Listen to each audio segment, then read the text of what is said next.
Jay Stringer, what a privilege it is to have you here on the RevRx podcast today, man. I followed your work for a while. You have helped me, and I'm excited to bring you to my guest today. But thanks, Jay. Thanks for joining us today on the show. Chad, it's so good to be with you. Thank you for having me on. Jay, I'd love, before we delve into your work, I'd love to find out more about you. If you can just give us a little glimpse of maybe your story, give us a little introduction to yourself, help us to get to know you a little better. Sure.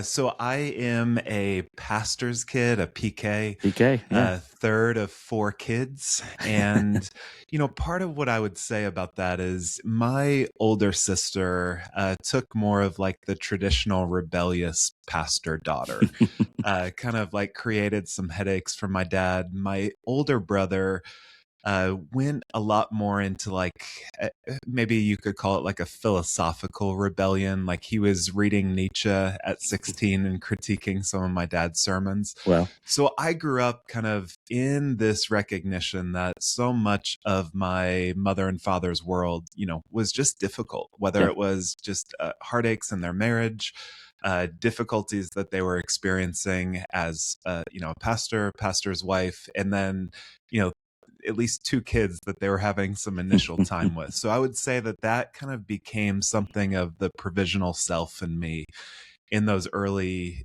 childhood years. Is there was a goodness to who I was, but there was also a sense of kind of just, if I take on this provisional self of being, a good kid, a golden kid, then my life and my family tends to run a little bit better. So kind of followed a lot of that path until somewhere in the middle of college, where I just had, just my own existential crises of kind of having to confront myself. So I went through a breakup. Was really into Reformed theology at that time, kind of the deader, the better. You read the dead theologians, and just became not a great person to be around. And it was around that time that I met a guy by the name of Dan Allender. And he was kind of the first Christian that I felt like gave me permission to tell me the truth about life. That I think growing up in a Christian family, there was just this sense of, I can't really talk about the Friday and Saturday experiences like of Holy Week, where it's, crucifixion, trauma, heartache, hell. You can't talk about those things. But if you want to talk about something hard, it quickly needs to be followed with some dogmatic story of redemption or healing. Yeah.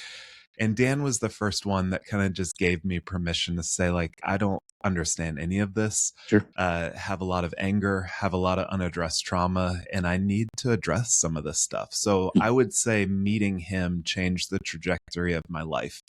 Brought me out to Seattle, kind of left the East Coast, Washington, D.C. area, moved out to Seattle, did my Master of Divinity, Master's in Counseling, also met my wife, Heather, who's also a psychotherapist. She came out to study there too.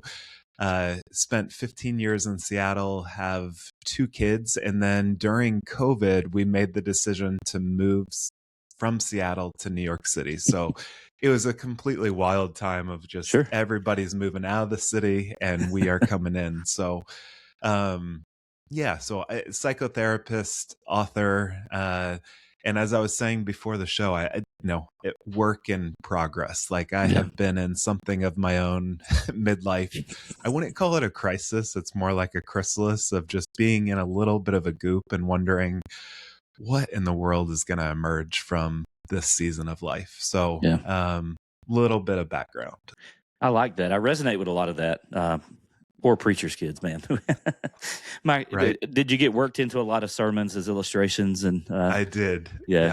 My poor which kids again there. is like something of the context of envy in a family system where, some of the stories that are told about me are, there's more life. There's more things that are worthy in an evangelical sermon than talking about the heartache and difficulties that I would say my brother and sister also gave my parents a great gift in confronting them, cornering them with things that they were not willing or able to address at that particular time. So a lot of sermon illustrations that I remember.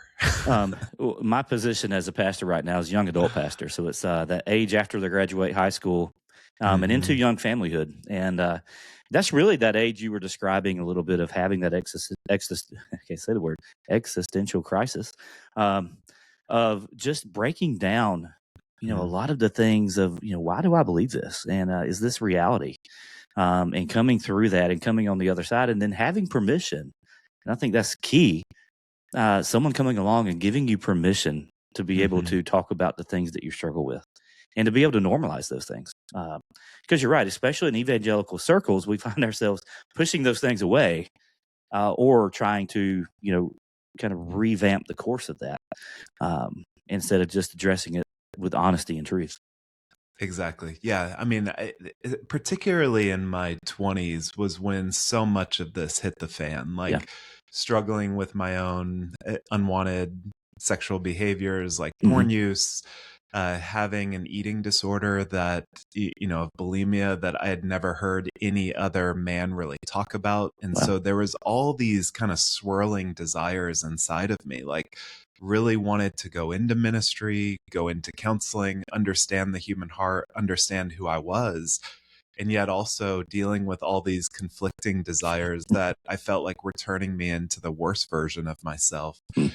And thankfully was in a community where, it wasn't about hiding, it was far more about authenticity and Yeah. kind of really addressing areas of heartache, areas of suffering, and that's essentially how we grow. So this notion of you can't become any more spiritually healthy than you are emotionally healthy, and I think a lot of the Mm. context that I had grown up in was, you you don't want to show where you are not emotionally, sexually healthy, Yeah. but just kind of use spirituality and use gospel centered language to really sidestep some of the more difficult areas of your life. So, uh, so grateful for that formation in my 20s of, okay, I am a mess. And yet there's also some profound, beautiful longings inside me that really want to be honored.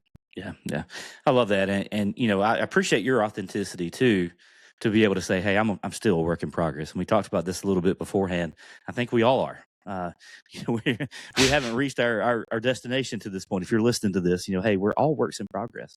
We're all in Yes. this Yeah. place of figuring it out, Hmm. and we have guides along the way, that help us, and we can get a little further down the road. And so, I appreciate your honesty by saying that. Hey, you're one of those guys, but you're still in that place, and I don't think we Yeah, graduate on from there. that no, on that note, when I, like so many people, during COVID days, we moved into New York City. We're kind of confined in an apartment, and so we got a Peloton in those early days, and the first class I took was from an instructor by the name of Jess Sims, and she essentially just said, "You are a masterpiece and a work in progress" at Mm. this exact same time, At and I the was same kind of time. like, Yeah. "Whatever, I don't really buy into this." But then as I sat with it, it was like there's something really, really true Mm. about that. That there is something so beautiful about who we are, Yeah. and yet we also have to remember like there is a work in progress, and I think Hmm. it's that tension that really refines us and kind of keeps us from, yeah, whether it's our own arrogance or our own despair. Yeah, and I think there's a thought pattern that goes along with that as well, that I've been able to identify in my life, and then I think also in some young adults. God doesn't just love some future version of you. Um, he loves you as who you are. And realizing that there is beauty in who you are right now. You may not be put together. Odds are you're not. none Hmm. none of us really are. You may not be where you want to be, but you don't have to reach that point. And realizing that we have worth as human beings exactly as we are, not Hmm. some future version of ourselves.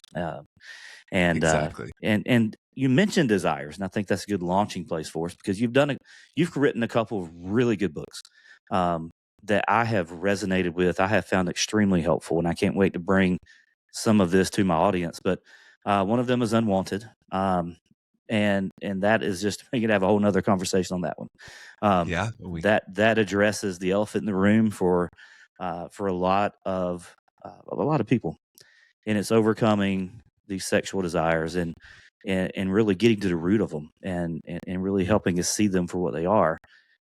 But then you follow that up with a recent book, and I've had the pleasure of reading through that recently, and it's called Desire. And I'd love for you to share with us a little bit about, you wrote Unwanted, and then from my understanding, you kind of this takes things a little deeper, it's a little broader in a sense. But there was a research team that you kind of tagged up with. And I'd love for you to share a little bit about the beginnings of the book, the origins of the book, what stirred inside you to push forward with this, and a little bit about that research, if you don't mind. Yeah, would love to. So with regard to Unwanted, Unwanted was basically my attempt to create a framework for how to understand unwanted sexual behaviors like the use of pornography, infidelity. Mm-hmm. And part of what I had grown up with was this kind of lust management approach in the church. And that Yeah. was, you get accountability, you get some internet monitoring on your computer, you slap rubber bands around your wrist, you dart your eyes, and you try and kind of outgrow this thing. But really, you're trying to manage your behavior. And so I teamed up with another research team at that point, and we just basically began to ask people questions. I'm a licensed mental health counselor, so I see a lot of patterns Mm-hmm. with regard to why people pursue certain behaviors.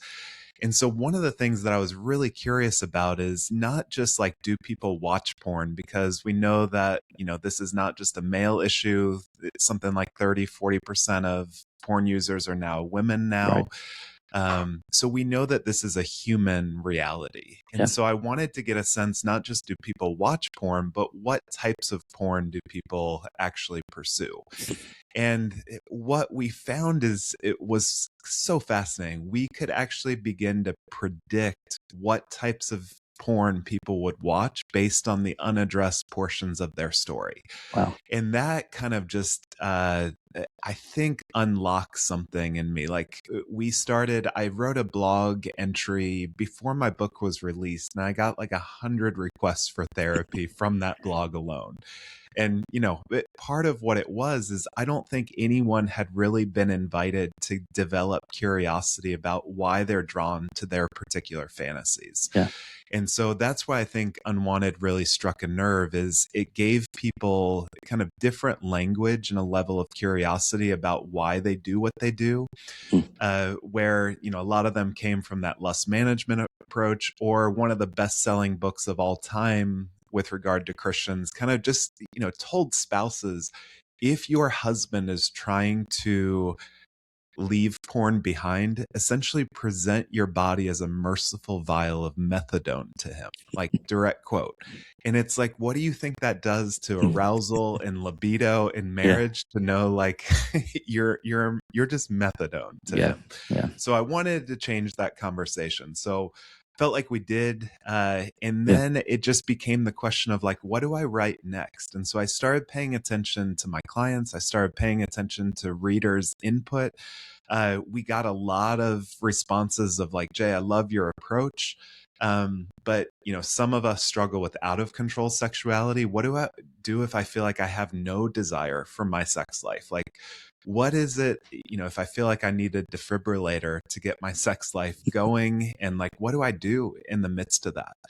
And then a lot of people were saying, okay, I feel like I understood my fantasies. I understand them with a lot more kindness, but like, I'm still struggling with depression. I'm still struggling with anxiety, or my marriage is still dealing with a lot of the debris. What do we do about it? So I just started paying attention to everybody's questions, the angst, what I needed, what my clients needed. And what I realized is like, we don't just need, insight and understanding about outgrowing one problematic area. We really need intentional formation, like a roadmap of how to be human. Mm-hmm. And so that kind of led to a lot of research to kind of say, like, let's understand the topic of desire, because Yeah. desire is just one of those lightning rod issues. You get some people in the church that are like, what? You don't want to have desire? Like, your heart will inevitably be deceived and drawn into selfishness, and Right. God forbid something sexual.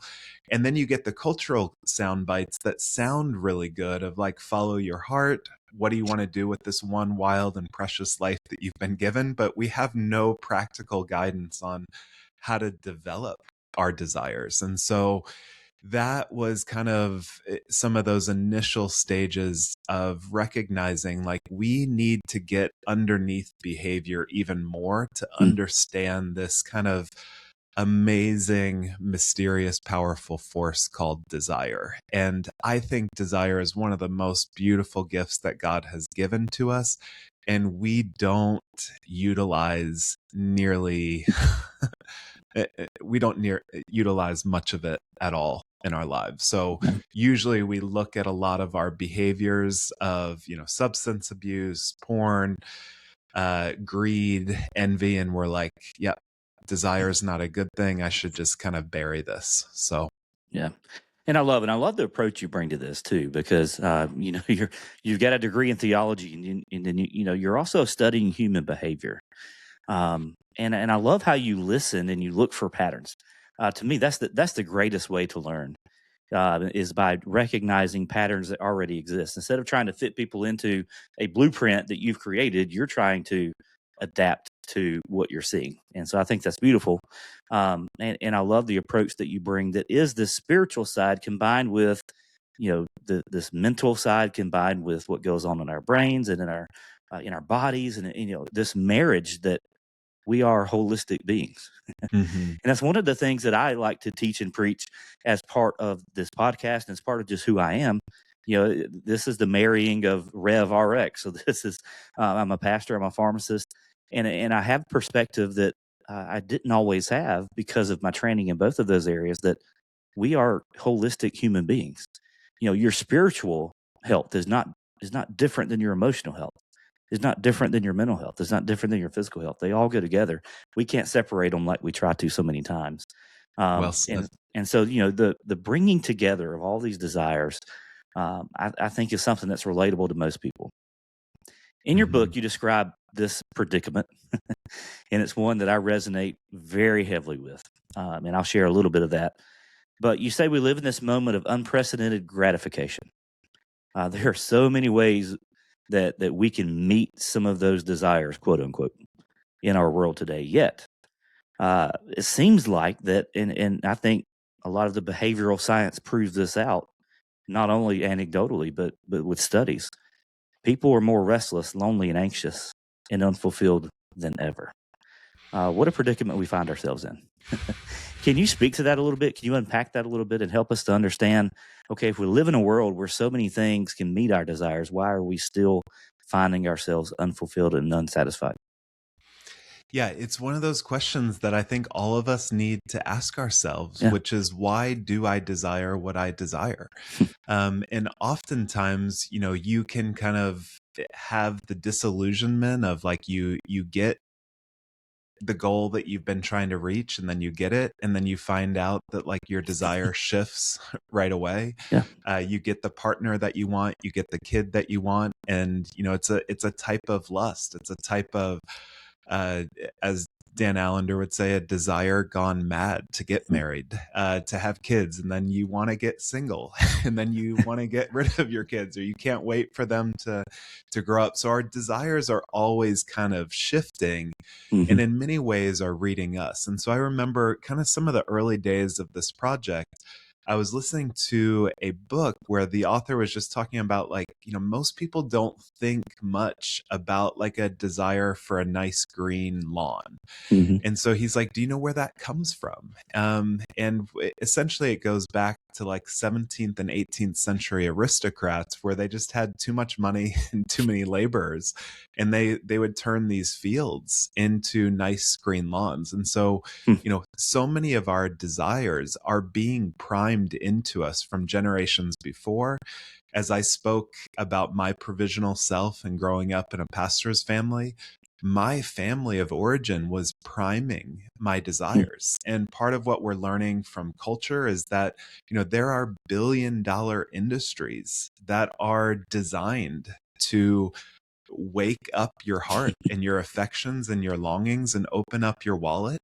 And so I think all of us need to have some healthy interrogation for our desire, because we're at a different stage in history. It used to be like very clear roles of like, this is the gender that earns the money. This is the one that's home with the kids. This is who changes the diaper. This is who does whatever task. And as those things begin to shift, we're left kind of wondering, like, who are we? What should I go after? What should I pursue? And a lot of times, what I experience in my own, clinical practice is that a lot of times people grow up in families that pathologize desire, kind of made it selfish. Like if they wanted their Legos, or if they really wanted something and they were kind of angry or threw a tantrum, their mother and father didn't discipline them, meaning teach them to understand their emotions. They just kind of pathologized and said, don't want. And so they came from this culture, this church of suppression. And then they, get into their 20s and 30s and no longer and then they start, getting on this kind of hedonistic treadmill, and it exhausts them. They chase all of their longings. They spend a lot of money on themselves. They, pursue their self-care, which I'm all for as a licensed counselor. Sure, same. But then it all comes back to them, and they're unfulfilled. And so, some of the research would show that if they looked at 3 different groups, a group that just did one self-care act every day.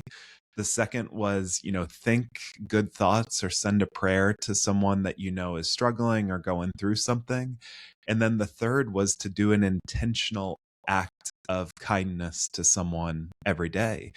And part of what they found, I think they used inflammation markers as the litmus test of this, but part of what they found is that the people that actually loved on other people, like did intentional acts for others, felt better inside. And Wow. so, I think we have gone from kind of over indexing of deny yourself to, satisfy, indulge yourself, and both are not working. I think part of what we're waking up to is like, we are made to love others deeply, but we are also made to understand who we are. So I think, just as you talked about being, Rev RX, like your capacity to love other people well is actually developing your desires as a reverend, as a doctor. And so all of that sense of none of that is wasted or, primarily selfish. It's a sense of when you really tend to your desires for theology, for the body, you become a better human being for the life of the world. And so I think that's largely what we have lost, is we're either caught in this deny yourself or fulfill yourself. And I don't think either paradigm really work. That's a really important distinction, and it's one that, down here in the Bible Belt. I get that a lot. We have very clearly Jesus saying in scriptures, "Deny yourself, pick up your cross, and follow me daily."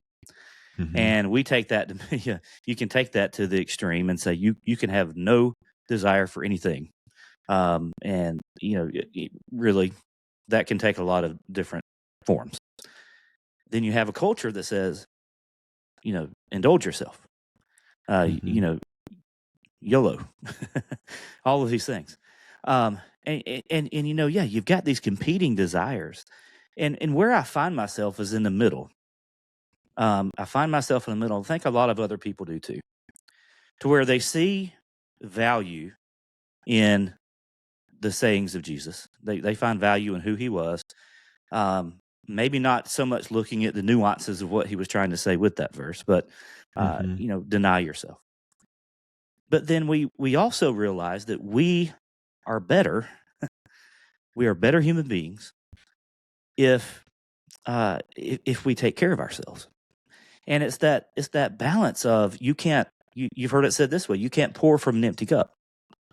And I find a lot of people stuck there.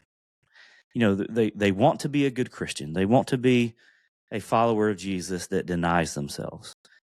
But they find themselves in this really dark place to where they've ignored their desires for so long, and they've ignored, quite honestly, the longings of their bodies to just thrive the way that God intended them to. And there's this tension there. And so, can you speak to that place of tension between, okay, I hear you, Jesus, Yeah. but then, I've got to be able to take care of people in a way that God made me to take care of people. Mm-hmm. So Yeah. can you speak to that tension a little bit? Yeah, let me try and answer that by both some theology and some, just human development science. So, Yeah, sure. I think of like the body of Christ, right? So, think about it as a body, like or apostles, prophets, Yeah. teachers. There are different gifts. Another way of saying that is God has given us talents, Yeah. and that parable is such a lovely parable of being able to say some of us God has given like 4 talents to, 10 talents to. And what are you going to do with those? Are you just going to bury those? Are Yeah. you just going to deny them that you've been given them Right. out of kind of baptizing them in Christian theology? Or are you really going to cultivate these talents for the body of Christ? Yep. And I think that's the real question that we have to be asking is like, who are you serving by hating yourself?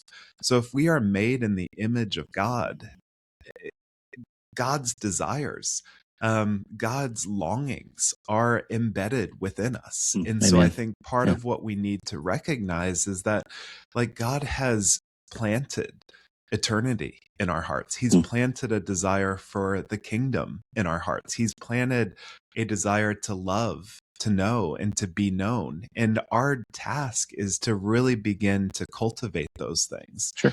And so, the body of Christ is served when everybody is tapping into the unique talents and desires that God has given to them for the sake of the world. So, Yeah. from a psychology perspective, this is kind of the concept of differentiation.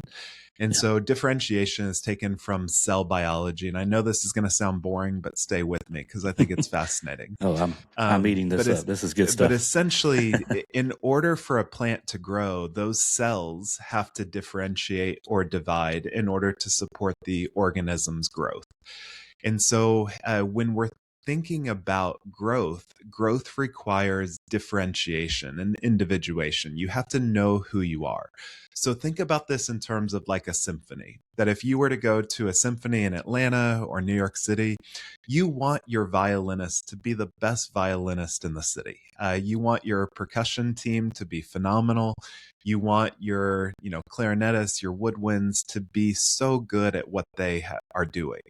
But the magic of a symphony is not just that there's a great violin player, it's that somehow they've been able to make music together. Yeah. And one of the things that I often find in a lot of Christian marriages is that they push this concept of like, let's develop a lot of unity, let's develop a lot of passion, let's develop a lot of romance. But the problem is that you're coming into marriage very underdeveloped. And so what ends up happening is you reach the stage of marriage, and then you're like, wait a minute. I don't like my instrument. I don't like who you are. We're both underdeveloped. But then you start asking for the other person to see you, to validate you, to soothe you in ways that, your mom or your dad didn't, to see you, to engage you. And so I think part of what we're asking of marriage is a little bit unreasonable at this particular stage because we haven't really invited people to differentiate, to know who they are, to know how to self-soothe, to know like how to like and enjoy themselves. And so if I don't like or enjoy myself, I'm essentially giving my wife a laundry list of needs that she needs to soothe and validate, which at some level works until you're like, wait, I want so much more life and passion and vitality out of this particular marriage. So all of that kind of goes back to that category of differentiation and individuation is you've really got to do the work to understand who you are, what you love, what you enjoy, because out of that is the raw material for marriage connection, your involvement in your local church, your involvement in your neighborhood, is you have to really come to this place of like, I know who God has made me to be, and Yeah. I enjoy it. And out of the abundance of that, I bring that to the relationships in my world. Yeah. A large way we differentiate our talents. I love the body of Christ illustration because it is a body. And it makes sense that, uh, you know, Paul writes in some of his letters, we don't need everybody to have the same talent. No. Just like with an orchestra, everybody doesn't need to play the same instrument and play the same notes. That doesn't sound good. And so realizing that the desires that God gave you lead you towards what your talents and what your abilities are. And so, not shutting down those desires, but realizing that God gave you desires. What are those God given desires? And sitting with that and asking yourself these questions. I think largely as a culture, we are very results oriented. We don't like the process, but the process is important. Now, we can't skip that part. We can't skip those essential questions of who am I? Who did God make me to be? And a large way that we answer that are through the desires that He gives us. And so Hmm. I love the way you pulled all that together, Jay. And so while we're thinking about desires, in your book, you have 5 core desires. Can you really quickly kind of walk through what those 5 core desires are and how they interplay in our lives? Yep. So these are essential human desires for flourishing. Hmm. So the first desire that we found, labeled it as a desire for wholeness. And so this is a desire to know your story, to know where you come from, to really understand the core stories and obstacles that you faced in childhood. And so that is, a desire for wholeness. Second core desire would be a desire for personal growth. And that's all about differentiation, Hmm. individuation, going through some of the crucibles of our life and not escaping them through, distraction or external validation, but really growing a sense of self. And then the third core desire is that of intimacy. And, I put that one third on purpose, that a lot of times we desire intimacy, connection with others because we don't know who we are. And so we want to come at this from a really strong, uh, place of fullness. And so intimacy is, really practical skills that couples can learn, that individuals can learn to really grow intimacy in their relationships. The fourth core desire is addressing kind of our desire for sexual pleasure and just experiences of enjoyment in our life. And so part of what I have found in my research and clinical practice is that I'm working with this category of, sex is really intended to reveal things about us, provoke us, and then eventually heal us. But the dilemma that most of us have with sex is we don't like our insecurities or vulnerabilities being revealed in us. We don't like the provocations that sex has. And then we, because of that, don't really get to the healing power of what sex can offer.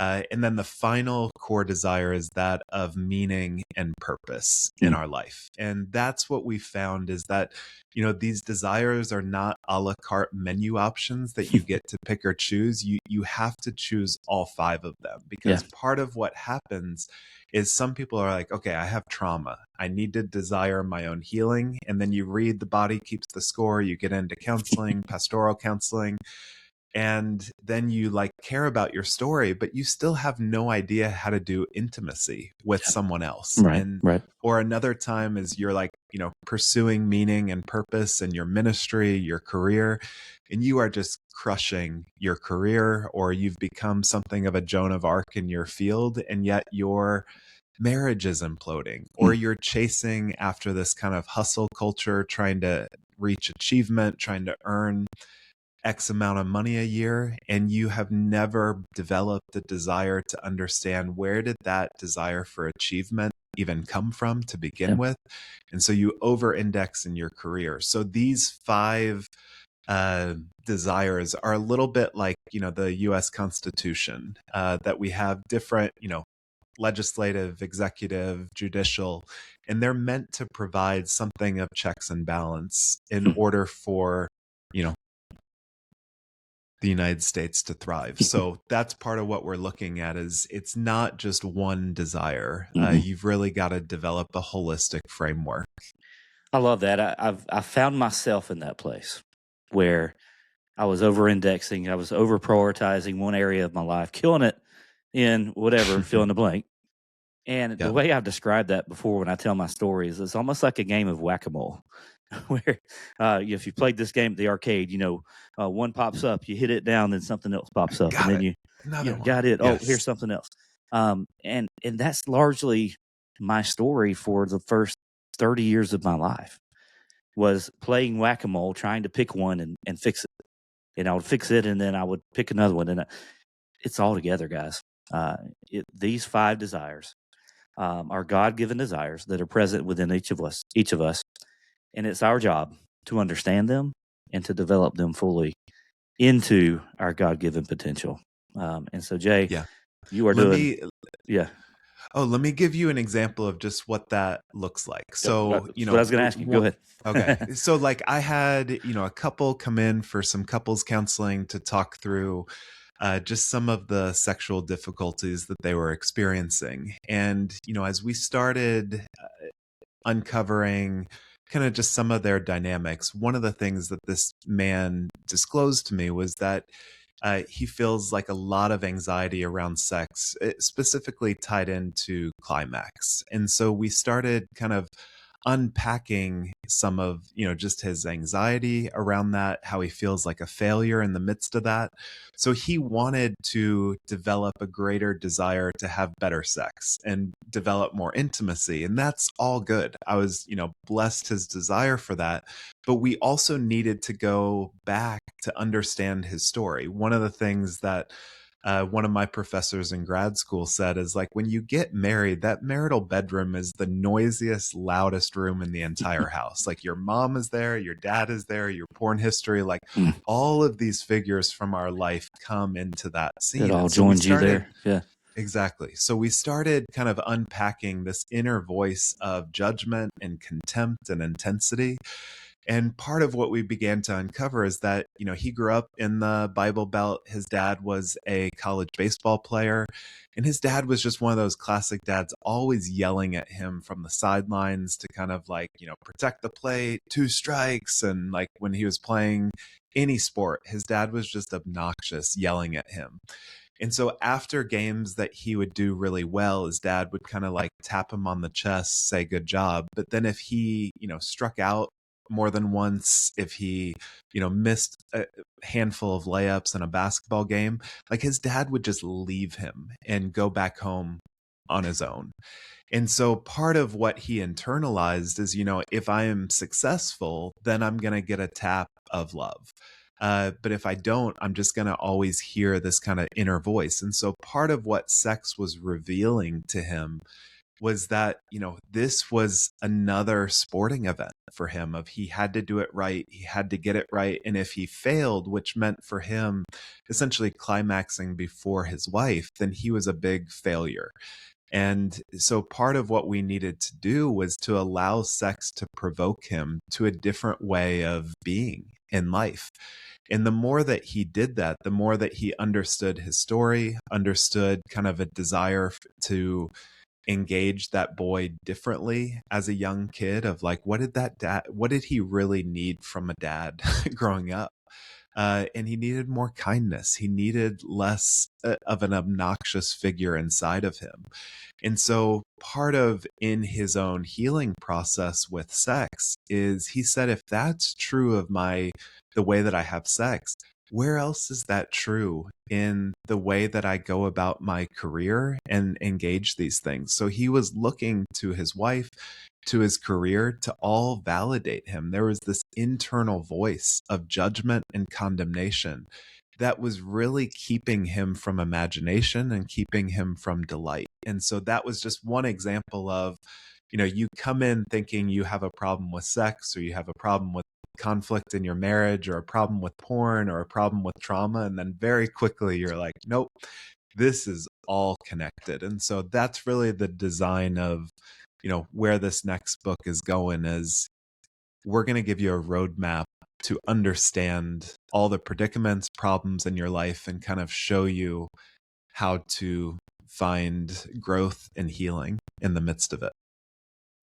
Your story matters. Your story shapes you. And for me, a lot of those similar features, not with my dad necessarily, but they presented themselves as perfectionism and people pleasing. And that showed up in so many ways in my life. So everything you're saying is spot on. You're doing awesome work, brother. I want to encourage you to keep using your voice, keep using your pen, and keep sharing the things that you have to say. And if I've got somebody out there that wants to find out more about you and the work you're doing, where could I send them? What's the best way to get a hold of you and to see the work that you have out there? So my website is jay-stringer.com. The dash is there because there's a British crime fiction novelist that's also, his name is Jay Stringer. So he got to Instagram and websites before I did. But you can find me on Instagram as well. But yeah, there's a lot of resources, a lot of courses, materials. If you're a leader, pastor, counselor, and you want to understand more of your own story and how it shapes the leadership that you do. We have training for leaders. And then we also have a lot of online courses to help people outgrow destructive behaviors, really develop intimacy, self-assessments to learn more about yourself. But jay-stringer.com is the hub for all of that. Awesome. I'll put that in the show notes. But my tagline for the podcast is conversations on what matters most. And these are some of the things we talked about today that have the potential to set you free. They have the potential to really allow you to be the man or woman that God created you to be and reach your potential in Him. So, Jay, thank you so much for joining us today. This has been a privilege. So much valuable insight here. You guys check him out. But, brother, I appreciate you. Keep leaning in and wish you all the best. Thank you, Chad. Honored to be with you today. Thank you for your questions and how you have been formed and honoring the desires inside you. Thank you, brother. Take care. You too.